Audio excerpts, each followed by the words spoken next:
Good morning all of you. कैसे हैं आप लोग? I hope you all will be fine. And now आज का जो हमारा डिस्कशन होगा वो क्लास 10th सोशल साइंस का chapter 4 transport communication and foreign trade का पार्ट 3 होगा। पार्ट 2 में हमने मीन्स ऑफ ट्रांसपोर्टेशन के बारे में पढ़ा था, जहां पर हमने नेशनल हाईवेज के बारे में पढ़ा था। आई होप जो मैंने आपको टेबल्स दिखाई थी नेशनल हाईवेज की वो आपने कंप्लीट कर ली होगी। ठीक है, वो नेशनल हाईवे आप लोग याद कर लें, आने वाले समय में भी आपके लिए काफ़ी इंपॉर्टेंट टॉपिक है नेशनल हाईवेज का। ठीक है, तो आज का जो हमारा टॉपिक है डिस्कशन करने का वो है डिस्ट्रिक्ट एंड रूरल रोड। ठीक है, जो कि आपकी बुक के पेज नंबर 73 से आपको मिलेगा। देखेंगे यहाँ पर लिखा हुआ है कि these kachcha and pakka roads join town and village to the adjoining pakka roads and the village and town of the district to the district headquarters. ठीक है, थोड़ा सा मिसमैच करके लिखा हुआ है इस पे। ठीक है, मैं इसको सिंपल से लैंग्वेज पे आपको बता देता हूं कि बेसिकली यदि डिस्ट्रिक्ट एंड रूरल रोड पर दोनों प्रकार के रोड्स आते हैं, कच्चा रोड्स एंड पक्का रोड्स। ठीक है, तो इनका जो काम होता है, ठीक है, इन रोड्स का जो काम होता है बेसिकली ये किसी विलेज को मेन रोड से कनेक्ट करते हैं।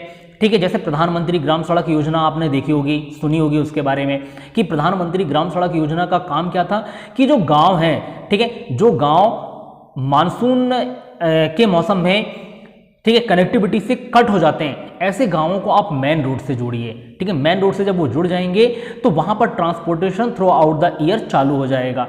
तो यहां पर यही लिखा है कि बेसिकली ये कच्चा और जो पक्का रोड्स होते हैं ये किसी भी विलेज को या टाउन को डिस्ट्रिक्ट हेडक्वार्टर से कनेक्ट करते हैं। ठीक है, फिर यहां पर लिखा है कि these roads are constructed and maintained by Zila Parishad under the direction of state government and union territories. ठीक है, इन रोड्स का जो मैनेजमेंट है, जो रख रखाव है, जो कंस्ट्रक्शन है, वो जिला परिषद के द्वारा होता है। और जिला परिषद किसके डायरेक्शन में काम करती है? अंडर स्टेट गवर्नमेंट्स और यूनियन टेरिटरीज की। स्टेट गवर्नमेंट हो या यूनियन टेरिटरीज हो, उनके डायरेक्शन में ये वर्क करती है। And to provide transport facilities to town and village is the objective of these roads. Basically इन रोड का ऑब्जेक्टिव यहां पर आपसे बताया गया है कि इन रोड का ऑब्जेक्टिव क्या है कि जो विलेज एरिया है, जो टाउन के एरियाज हैं, ठीक है, यहां पर ट्रांसपोर्ट की फैसिलिटीज को प्रोवाइड कराना कि यहां का ट्रांसपोर्ट रुके ना रोड की वजह से। And the total length of these road in India is about 8 lakh kilometres. ठीक, यदि टोटल लेंथ हम देखें कि जो रूरल एंड डिस्ट्रिक्ट रोड्स जो हैं उनकी जो लेंथ है वो 8 लाख किलोमीटर है। नेक्स्ट पैराग्राफ में यहीं पर लिखा है कि construction of road is being done from the olden times, कि हम पुराने समय से देखें, एंशियंट टाइम से देखें तो जो रोड का कंस्ट्रक्शन है वो चलता आ रहा है। The Muslim rulers had paid special attention toward construction of road. ठीक है, कि मुस्लिम रूलर्स जो थे उन्होंने थोड़ा सा स्पेशल अटेंशन पे किया था रोड के कंस्ट्रक्शन को लेकर। Sher Shah Suri constructed a highway from Kolkata to Peshawar which is known by the name Grand Trunk Road. ठीक है, तो मैं थोड़ा सा करेक्शन कर देना चाहूंगा यहाँ पर कि यहाँ पर लिखा हुआ है कि शेर Shah Suri constructed grand Trunk road, तो ये गलत लिखा हुआ है यहाँ पर बुक में। शेर शाह सूरी ने ग्रैंड ट्रंक रोड को कंस्ट्रक्ट नहीं किया था, ठीक है, उसको बनवाया नहीं था। जो ग्रैंड ट्रंक रोड है जिसको हम जीटी रोड कहते हैं वो और एंशियंट टाइम में मौर्यन एम्पायर के समय बनाया गया था। हाँ, शेर शाह सूरी ने इस रोड को रिपेयर जरूर करवाया था। तो यहां पर ये गलत लिखा हुआ आपकी बुक में कि यहां पर कंस्ट्रक्टेड नहीं, यहां पर रिपेयर्ड आना चाहिए था कि रिपेयर्ड बाय शेर शाह सूरी। तो शेर शाह सूरी जो है ग्रैंड ट्रंक रोड को रिपेयर कराए थे। ठीक है, रिपेयर का मतलब उस रोड की मरम्मत कराई थी उन्होंने, जो काफी खराब हो चुकी थी क्योंकि मौर्यन एम्पायर के समय ये रोड बनी थी। ठीक, तो जो कि एक हाईवे है कोलकाता से पेशावर। यदि हम आज इंडिया के अंदर देखें तो नेशनल हाईवे 1 और नेशनल हाईवे 2, इन दोनों को यदि हम एक साथ कनेक्ट कर दें, एक साथ जोड़ दें तो ये जीटी रोड कहला जाती हैं, जो कि कोलकाता से पेशावर तक जाएंगी वाया दिल्ली होते हुए। ठीक है, फिर यहाँ पर लिखा है कि by the year ending 31 March 1997 total length of road in India became 24,65,877 kilometre. कि यदि 1997 31 मार्च 1997 तक यहाँ पर बताया कि जो टोटल लेंथ रोड की जो लंबाई थी, टोटल लेंथ ऑफ रोड जो थी इंडिया के अंदर वो थी 24,65,877 kilometre. Out of these length of पक्का road was 13.9 lakh kilometre and that kachcha road was 10.71 lakh kilometre. तो यहाँ पर पक्का रोड बोला कि 13.94 लाख किलोमीटर था एंड कच्चा रोड जो था वो था 10.71 lakh kilometre. The road network in India developed as per the needs of the concerned region and facilities available for road construction. ठीक है, तो यहां पर बोला कि रोड नेटवर्क इंडिया में डेवलप्ड कैसे हुआ, नीड के अकॉर्डिंग, जहां जहां पर नीड थी, जहां जहां पर जरूरत थी, तो वहां पर रोड का कंस्ट्रक्शन स्टार्ट कर दिया गया। ठीक है, फॉर रोड कंस्ट्रक्शन। फिर लिखा है नेक्स्ट, आप आएंगे अपने बुक के पेज नंबर 74 पर, जहां लिखा है कि about 50% of the road in India are in the peninsular region. ठीक है, पेनिनसुलर रीजन के बारे में भी मैंने आपसे पहले ही बता चुका कि पेनिनसुलर रीजन क्या होता है। इंडिया का जो नीचे का पार्ट होता है, जो ऐसे वी शेप में जो बना हुआ पार्ट है, बेसिकली जो 3 साइड से वाटर से कवर एरिया होता है, उसको हम पेनिनसुलर एरिया कहते हैं। तो यहीं पर इन्होंने बोला कि about 50% of the road in India are in the peninsular India.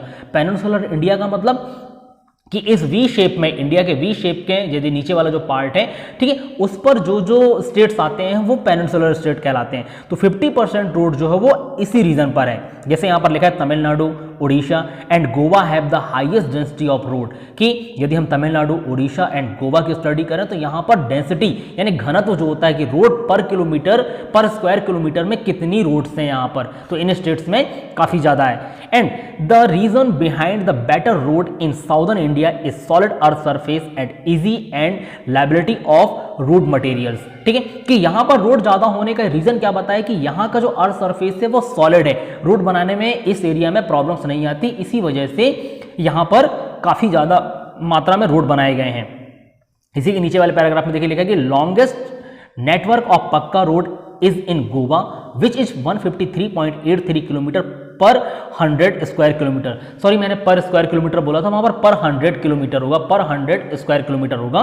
तो यहां पर है कि लॉन्गेस्ट नेटवर्क ऑफ पक्का रोड इन गोवा। ठीक है, गोवा में सबसे ज्यादा डेंसिटी की बात की कि लॉन्गेस्ट नेटवर्क जो है, ठीक है, वो कितना है यहां पर गोवा में 153.83 किलोमीटर पर 100 स्क्वायर किलोमीटर की 100 एक यदि हम देखें कि 100 स्क्वायर किलोमीटर के एरिया में जो पक्का रोड है वो गोवा में सबसे ज्यादा है, 153.83 किलोमीटर पर 100 square kilometre. And now next in order are the state of Kerala, Tamil Nadu and Punjab. In respect of length of पक्का रोड महाराष्ट्र इज फर्स्ट। यदि हम लेंथ देखें पक्का रोड की तो उसमें महाराष्ट्र पहले नंबर पर आता है, Uttar Pradesh is second and the third in order is Tamil Nadu. ठीक है, उत्तर प्रदेश सेकंड नंबर पर है पक्के रोड के मामले में एंड तमिलनाडु थर्ड नंबर पर है। In centrally administered area in respect of road length place are Delhi, Pondicherry and Chandigarh are ranked respectively. The road length is less in the state of Sikkim, Mizoram, Meghalaya, Manipur, Arunachal Pradesh, Daman, Diu and Lakshadweep due to hilly and forest area। ठीक है, तो देखिए centrally administered area में यहाँ पर बताया कि दिल्ली जो है वो सबसे ऊपर है। दिल्ली के बाद यदि देखें पांडिचेरी, चंडीगढ़, इनकी रैंक रिस्पेक्टिवली 1, 2 एंड 3 है। और सबसे कम रोड्स की यदि बात करें तो जो सबसे कम रोड्स जहाँ पर हैं वो जो एरिया है वो है सिक्किम, मिजोरम, मेघालय, मणिपुर, अरुणाचल प्रदेश, दमन, दीव एंड लक्षद्वीप। क्यों यहाँ पर रोड कम है? क्योंकि यहाँ पर हिली रीजन है, यहाँ पर रोड बनाना इतना आसान नहीं होता। बेसिकली जो प्लेन के एरियाज होते हैं वहाँ पर रोड बनाना इजी होता है। नेक्स्ट पैराग्राफ में यहाँ पर लिखा है कि road are being developed in rural areas under the prime minister's village road development scheme, जिसके बारे में मैंने आपसे बात की, प्रधानमंत्री ग्राम सड़क योजना। ठीक है, इसकी वजह से क्या हुआ कि जो रूरल एरियाज हैं वहाँ पर भी रोडों का काम तेजी से हुआ और वहाँ पर वो डेवलपमेंट का काम हुआ ताकि गाँव डेवलप्ड हो सकें। The objective of this scheme is to connect all the village having a population up to 500 to all weather road। ठीक है, कि ऐसे गांव जिनमें कि जिनकी पॉपुलेशन 500 से ज़्यादा है उनको ऑल वेदर रोड से कनेक्ट कर दें, यानी पक्का रोड से कनेक्ट कर दें जो बारिश के मौसम पर बंद ना हो। ठीक है, for the development of roads of strategic important in north and northern state, northern area, northeast area, a separate organization with border road organization was set up in May 1960. This organization has constructed the road from Manali, Himachal Pradesh to Leh, Ladakh of Jammu area. This road is highest in the world। ठीक है, आप सिर्फ ये बात याद रखें कि जो मनाली से लेह की जो रोड है ये वर्ल्ड की हाईएस्ट रोड है। समझ लीजिए कि सबसे ऊपर यानी हाईएस्ट पर बनाई गई रोड है। बाकी यहाँ पर कुछ खास नहीं, यहाँ पर सिर्फ एक चीज लिखा है कि the average height of 4270 metre है ना, 4720 मीटर की हाइट्स पर ये रोड बनी है। आप देखेंगे यहाँ पर एक ऑर्गेनाइजेशन की बात आई है। ठीक है, कि एक ऑर्गेनाइजेशन को स्टेबल किया गया था मई 1960 में जिसका नाम है बॉर्डर रोड ऑर्गेनाइजेशन। ठीक है। तो जब से ऑर्गेनाइजेशन सेटअप हुआ था उसके बाद यहाँ पर लिखा है कि right from the time of setting up of this organisation to date this organisation has constructed 31,061 kilometre long road, कि जब से ऑर्गेनाइजेशन बना है तब से इस ऑर्गेनाइजेशन की तरफ से 31,061 किलोमीटर लंबी रोड बनाई जा चुकी है and 37,077 kilometre road have been made pakka and construction of 19,544 metre long permanent bridge have been completed. तो और ये कुछ काम है, इन्हें ब्रिज भी कंप्लीट कराया इन्होंने, रोड भी बनाया, पक्का रोड भी बनाया है इन्होंने, ठीक है। तो ये ऑर्गेनाइजेशन था। तो यहाँ तक हमने जो हमारी जो स्टडी थी वो रोड्स के बारे में कंप्लीट हुई, ठीक है। नेशनल हाईवे के साथ साथ हमने state highway and district and rural road के बारे में स्टडी कर लिया है। अब हम आएंगे रेलवे ट्रैक, ठीक है। ये आप देखेंगे आपकी बुक के पेज नंबर 74 पर ये टॉपिक है रेलवे ट्रैक। तो यहाँ पर लिखा है कि railways play an important role in the sector of transportation of goods and passenger, कि रेलवेज जो है वो भी एक इंपॉर्टेंट रोल प्ले करता है ट्रांसपोर्टेशन के सेक्टर में, जो कि गुड्स के साथ साथ पैसेंजर का भी ट्रांसपोर्ट करता है। The needs for railway track is of great importance due to following reasons. कुछ रीजंस हैं यहाँ पर जिनकी वजह से यहाँ पर लिखा है कि रेलवे ट्रैक का जो ग्रेट इंपॉर्टेंस है वो क्यों है। तो यहाँ लिखा है कि railway track can be used for travelling and transportation of goods easily to the fertile and densely populated area. Ports can be linked with the cities, agricultural areas and industry for the distribution of produce and imports good. In time of crisis, railway have proved its importance and transporting goods and passenger. The development of railway line in India was started in the year 1853. 34 kilometer long railway line was developed between Mumbai to Thane. ठीक है। तो यहां पर आप देखिए railways की importance क्या बताइए। सबसे पहले बताइए कि railway tracks can be used for travelling and transportation of goods easily to the fertile and densely populated area, कि रेलवे से गुड्स एंड पैसेंजर का ट्रांसपोर्ट इजीली हो जाता है कैसे एरियाज पर, ऐसे एरिया जो फर्टाइल हो और डेंसली पॉपुलेटेड हो, यानी जहां पर जनसंख्या घनत्व ज्यादा है तो रेलवेज का ट्रांसपोर्टेशन वहां पर बढ़ जाता है। फिर यहाँ पर लिखा कि ports can be linked with the cities, कि कुछ पोर्ट्स जो हैं वो सिटीज से लिंक्ड होते हैं, तो ऐसी सिटीज पर रेलवे लाइन है, ठीक है। फिर agricultural areas and industry for distribution of produce and import goods, ठीक है। एग्रीकल्चर एरियाज पर जो माल सप्लाई करने के लिए, मालों को ट्रांसपोर्ट करने के लिए भी रेलवे इजीली ट्रांसपोर्ट करता है ऐसे मटेरियल्स को, ठीक है, जो कि इनसे लिंक्ड होते हैं। फिर यहाँ पर लिखा कि इन टाइम ऑफ क्राइसिस, यानी अकाल के समय या फिर कोई भी नेचुरल कैलामिटीज है, तो ऐसी कंडीशन पर भी रेलवेज जो है वो गुड्स और पैसेंजर को ट्रांसपोर्ट करने में एक महत्वपूर्ण रोल अदा करता है। फिर यहाँ लिखा कि the development of railway line in India was started in the year 1853, यानी हम देखें तो 1853 से रेलवे का डेवलपमेंट स्टार्ट हुआ था इंडिया के अंदर, जहां पर सबसे वेरी फर्स्ट आप देखें 34 किलोमीटर लॉन्ग रेलवे लाइन बनाई गई थी, कहां से, मुंबई से थाने के बीच में। एंड नाउ द नेक्स्ट लिखा है the Indian railways have a very good network in the country, this railway network is the fourth biggest railway system in the world. यदि हम रेलवे का जाल देखें, नेटवर्क देखें, तो इंडिया में एक बड़ा रेलवे का नेटवर्क है, वर्ल्ड में 4th नंबर पर इंडिया का रेलवे नेटवर्क आता है। यानी यह लिखा है कि this railway network is the 4th biggest railway system in the world, कि वर्ल्ड की 4th नंबर की बिगेस्ट रेलवे सिस्टम है इंडिया के अंदर। नेक्स्ट पैराग्राफ में यहां पर लिखा है कि railways in India run on track of 3 different width, ठीक है, कि 3 प्रकार की चौड़ाई जो विड्थ होती है हम यहां पर 3 प्रकार से कैटेगराइज करते हैं, मीटर गेज, सबसे पहले देखेंगे ब्रॉड गेज, फिर आता है मीटर गेज, फिर आता है नैरो गेज, ठीक है। रेलवे की पटरीज आपने देखी होगी, इन पटरी की जो चौड़ाई होती है, जो विड्थ होती है, इसके हिसाब से इन गेजेस को डिस्क्राइब किया जाता है। जैसे जिसकी सबसे ज्यादा चौड़ाई है वो ब्रॉड गेज कहलाता है, थोड़ी कम चौड़ाई जो वो मीटर गेज कहलाता है, और जो सबसे कम होती है वो कहलाती है नैरो गेज, जिसको हम छोटी लाइन बोलते हैं, जो कि अब इंडिया में बंद होने लगी है धीरे धीरे करके, ठीक है। तो यहां पर लिखा है the width of broad gauge is 1676 millimetre, कि 1676 मिलीमीटर। मीटर गेज की जो विड्थ होती है वो होती है 1000 मिलीमीटर, एंड नैरो गेज की जो विड्थ होती है वो होती है 762 टू 610 मिलीमीटर। तो इनकी विड्थ के अकॉर्डिंग इनको broad gauge, metre gauge and narrow gauge में कैटेगराइज किया गया है।